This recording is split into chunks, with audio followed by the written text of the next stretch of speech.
So Amazon Games, they have not always been doing the absolute best. If you think about Amazon Games and the games that have come out of Amazon Games, I feel like I'm saying games a lot, but yeah, if you feel like, their games have not been up to par and that they just haven't been doing very well since Amazon Games first launched just a few years ago, I mean, yeah, you'd pretty much be right. We see games like New World, mostly negative recent reviews, so that came out about 4 years ago, and then we got Lost Ark. That game came out about 3 years ago, mixed reviews. More recently, we got Throne and Liberty, also mixed reviews. Yeah, overall, the games from Amazon Games, they all are similar, I feel like, in that they are all, at least the big ones, are MMORPGs. They really wanted to lean into this, maybe call it a live service model, but yeah, it really just did not work out very well for them. So much so that about a year after Throne and Liberty came out, and this is basically just a couple months ago, we got this from Bloomberg. This was a claim that Amazon Games was basically trying to cut a lot of its staff. Amazon as a whole, they were eliminating more than 14,000 corporate jobs. Not only that, but there were claims in this Bloomberg report that Amazon was basically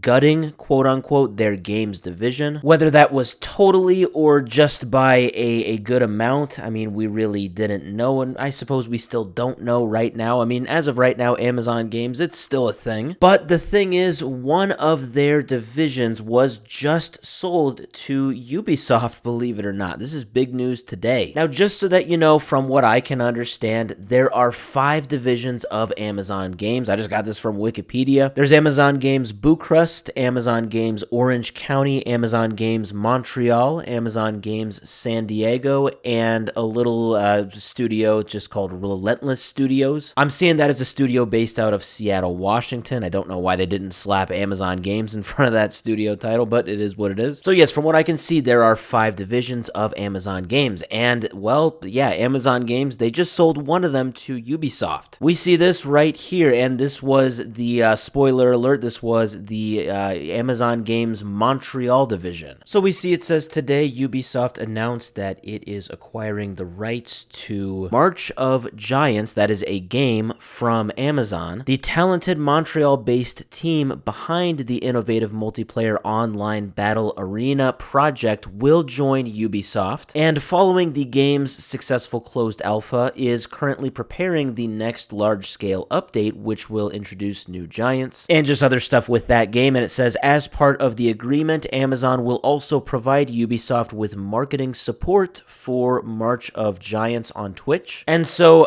yes, March of Giants, we can see it right here. This is the game that Amazon Games Montreal was working on, and it looks like still is working on. It's not actually technically out yet. Sounds like there was a closed alpha, so yeah, this is still very much in development. But now this game and the studio that goes along with it, Amazon Games Montreal, that has been sold to Ubisoft. So it sounds like that report from Bloomberg a couple months ago about Amazon Games, or Amazon cutting their games sector, there may be some truth to that. I can't just say that they are completely 100% getting rid of all of their games division just because they sold one division here, but one less studio might mean that yes, they are not as interested in the Amazon Games portion of things. I don't know, maybe they will just gut the whole thing, or maybe they'll just kind of slow down, be cautious, and reevaluate things and go from there. After all, the game market, I think it definitely is still a very profitable market if you do it right. So I don't know, maybe Amazon Games will come back in some sort of way, but for right now, their Montreal division has been sold to Ubisoft.